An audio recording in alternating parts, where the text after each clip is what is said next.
O anti-americanismo na esquerda virou um equivalente ao marxismo cultural lá dos olavistas, sabe? É uma bengala a partir da qual se explica o mundo todo. Os Estados Unidos querem dominar o planeta e sugar o seu petróleo. Tudo o que acontece na Terra passa a ser explicado por essa premissa. E aí, claro, né?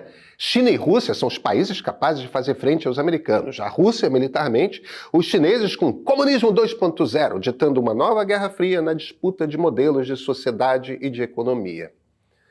Só que a coisa não funciona assim. E a gente precisa falar sobre política americana no mundo.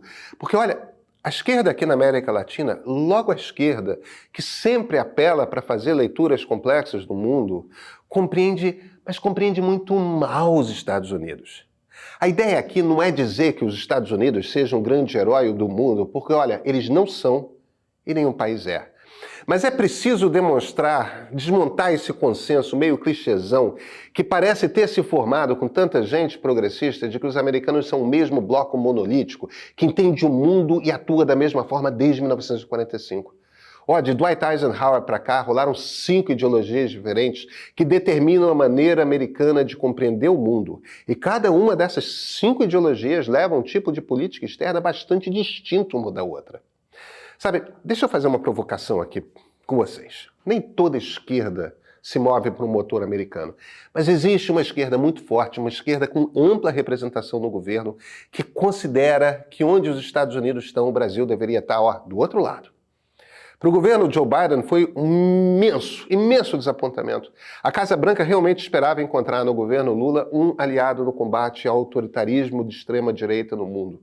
Um aliado na defesa das democracias nesse momento de fragilidade. Aí descobriu que o governo Lula não vê os Estados Unidos, não importa o presidente lá, com bons olhos. Não é que o Brasil seja rival dos americanos, mas não é um aliado e consistentemente vai se movimentar no cenário global em oposição a Washington, do outro lado ali. Ainda assim há encontros, né? Estados Unidos e Brasil estão bastante próximos diplomaticamente agora, na conversa sobre a Venezuela. As conversas estão acontecendo nos bastidores e com intensidade. Mas qual é a provocação que eu quero fazer aqui? É para pensar diferente. Bem, as 5 ideologias adotadas por governos americanos desde os anos 50 do século passado explicam com bastante clareza por que as ações americanas foram do jeito que foram. Podemos simpatizar com algumas, odiar outras. O fato é que o jeito de pensar muda e o jeito de agir também. Quando se encerrou a Segunda Guerra em 1945, os Estados Unidos se viram num cenário global em que, pela primeira vez, desde os descobrimentos, a Europa estava esvaziada de poder, destruída, e americanos e soviéticos eram as potências vencedoras do conflito. Foram os 2 exércitos que chegaram a Berlim e a dividiram. Ambos, que haviam sido aliados durante a guerra, agora representavam 2 regimes muito diferentes. A existência da bomba atômica e logo depois da bomba nuclear fez com que um conflito direto se mostrasse de alto risco. Poderia literalmente destruir o mundo, né? Então os 2 precisaram encontrar um jeito de disputar quem tinha o melhor sistema de sociedade, de economia, é o que a gente chama de Guerra Fria. Entre o governo Eisenhower e o governo de Lyndon Johnson, estamos falando aqui do período que vai de 1953 a 1968, todos os governos americanos, republicanos ou democratas, acreditam naquilo que batizaram de teoria do dominó. É a primeira das maneiras de compreender o mundo que forma a política externa americana desde então. Vamos conversar? Eu sou Pedro Doria, editor do Meio. Estamos no ano 2 da corrida da inteligência artificial. É uma tecnologia que vai mudar radicalmente o mundo, assim como aconteceu com a internet. Só que a internet demorou 20 anos e vai mudar em 10. E estamos no ano 2. Pois é. Por isso, publicamos o Meio Perspectiva IA 2024, disponível para download para assinantes premium agora. A gente conta o que está em jogo nessa corrida, olhamos para as forças que impulsionam o desenvolvimento da inteligência artificial e o que podemos esperar da evolução nos próximos anos. Explicamos também os conceitos que definem as IA generativas e como elas irão afetar o mundo do trabalho, além de trazer um guia das principais ferramentas disponíveis hoje, dos chatbots às aplicações de geração de imagens, áudio, vídeo, tudo. Conhecer essa nossa audiência, sabe, e produzir jornalismo qualificado que expanda seu entendimento sobre os temas mais relevantes do momento, está entre as missões do Meio. Se você quer compreender esse jogo, assina o Meio. É só assinar e já pode baixar agora o especial. E esse aqui, esse é o ponto de partida.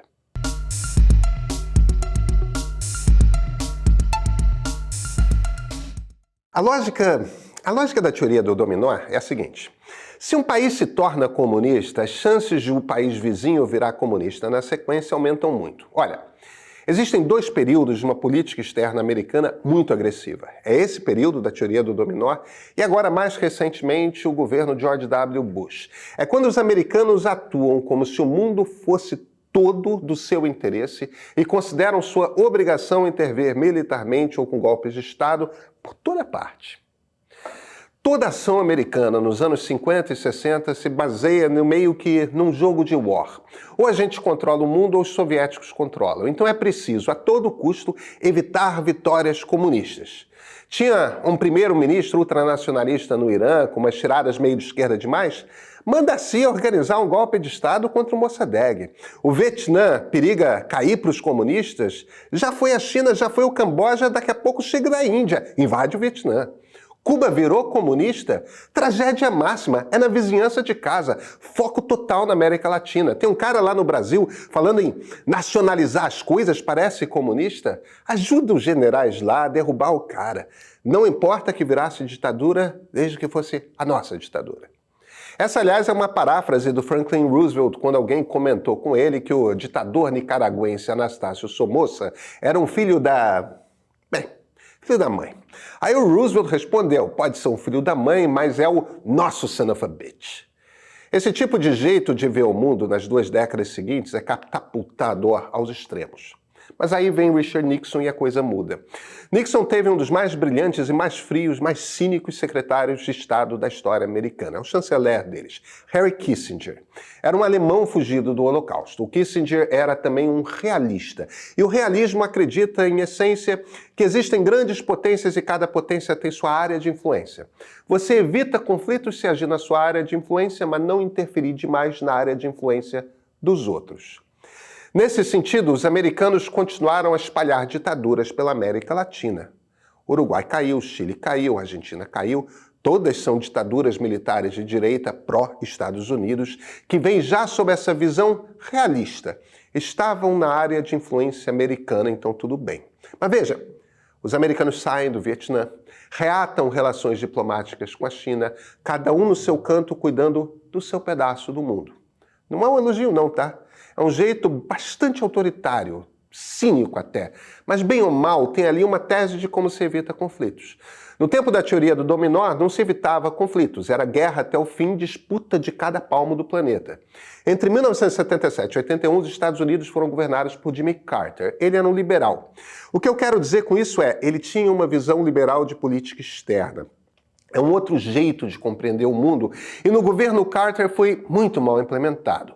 Ele acreditava que o país ganharia mais com mais democracias no planeta. Teve uma brava luta como presidente, denunciou todas as ditaduras latino-americanas, não só elas, mas foi um desastre na condução. Não conseguiu nada.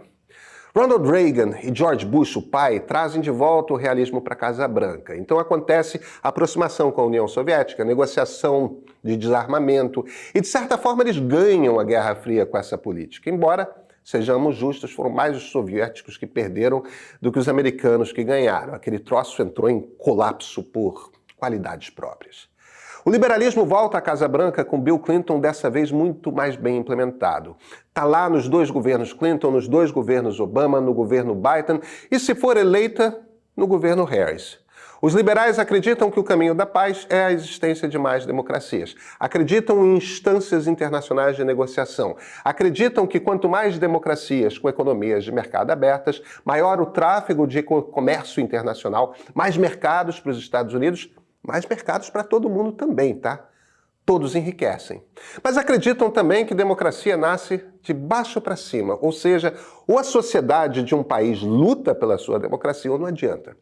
Então, desde o governo Clinton, começam a nascer organizações privadas como a Fundação Ford, a Open Society, que em essência financiam ONGs e outras entidades da sociedade civil que trabalham por valores democráticos, imprensa livre, direitos de mulheres, sindicatos, educação, não importa. É ajudar a fomentar um espírito de desejo por democracia dentro daquela sociedade. O primeiro grande experimento é feito na Europa Oriental. É até curioso, né? Boa parte das ONGs de esquerda e sindicatos aqui no Brasil acusam o imperialismo americano, mas são financiadas por essas organizações de fomento liberais americanas. Mas olha, a expansão da OTAN, o fortalecimento do G20 que o Brasil preside esse ano, coisas como o encontro anual em Davos ou até o ciclo de palestras TED, a máquina internacional de combate a mudanças climáticas, tudo isso está ligado a esse jeito liberal de pensar o mundo conjuntamente. Não no nível nacional de cada país, mas no nível global de todos nós humanos juntos pensando sobre o planeta. Existe, claro, um interregno nesse jeito americano de pensar. É o governo George W. Bush. Eles são neoconservadores. Eles pegam ali dos liberais a ideia de que é bom para os Estados Unidos espalhar democracias. Só que a sua convicção é de que democracias podem ser fabricadas. Quando tem o 11 de setembro, os americanos são atacados e têm motivo para entrar em guerra contra o Afeganistão. Mas não tinham nada contra o Iraque. O Iraque não tinha nada a ver com aquela história. Só que os neoconservadores têm esse plano mirabolante de que poderão transformar o Iraque numa democracia. É facinho, basta entrar lá com uma desculpa qualquer, sei lá, Saddam Hussein tem armas de destruição em massa. Mentira, mas e daí? Entra lá, derruba o cara, bota um governo e implanta a democracia de cima para baixo. Deu tudo errado, implodiram metade do Oriente Médio, foi um desastre. Nunca mais voltaram ao poder com o pensamento neoconservador. Perderam o controle até do seu partido. Porque é isso, né? A teoria do dominó levou a um mundo de escalada de conflito entre americanos e soviéticos. Os realistas, bem ou mal, produziram uma paz armada. Os liberais conseguiram, por um tempo, fomentar um aumento imenso de democracias no mundo, além de crescimento do mercado para muitos países, inclusive aqui o Brasil. Os neoconservadores conseguiram destruir o Oriente Médio e deixar aquela batata quente na mão dos outros. 4 ideologias, eu falei em 5, né? Bem, tem Donald Trump. E no primeiro governo dele, além de uma pegada isolacionista, não ficou muito claro como ele entendia o mundo, não. No máximo, uma certa atração que o Trump tem por homens fortes e autoritários, né? Ele quis invadir a Venezuela, aliás, em um determinado momento. Seus assessores o dissuadiram. Ia ser loucura, maluquice, uma derrama de sangue com resultados imprevisíveis. O Iraque já devia ser mostra de como essas coisas dão errado, e a Venezuela não é tão fragilizada quanto o Iraque era. Mas isso não chega a formar propriamente uma doutrina, uma ideologia. A gente não sabe como Donald Trump seria. Mas que ninguém tenha dúvidas, tá? Tem gente por aí que diz assim, governo democrata ou republicano é igual na política externa. Em alguns momentos da história tende a ser mesmo, mas faz algum tempo que não é, tá? E nesse momento a diferença entre um governo Trump e um governo Harris é gigante. Da próxima vez que alguém disser para você que os Estados Unidos são simples, são só um monstro devorador de petróleo que faz de tudo para devorar quem tem, olha, você pode responder o seguinte, a coisa é um pouco mais complicada do que isso. Existem os leitores do meio, os fãs do meio e os pioneiros do meio. Estes últimos não foram os primeiros a chegar, mas têm um lugar especial no nosso coração. Participam com a gente de um grupo de Zap, dão ideias de pautas e projetos e recebem nossas novidades em primeira mão. E cá entre nós é muito fácil participar dele. Entre em nossa página de pioneiros e use seu link especial para convidar 5 amigos para conhecer o meio.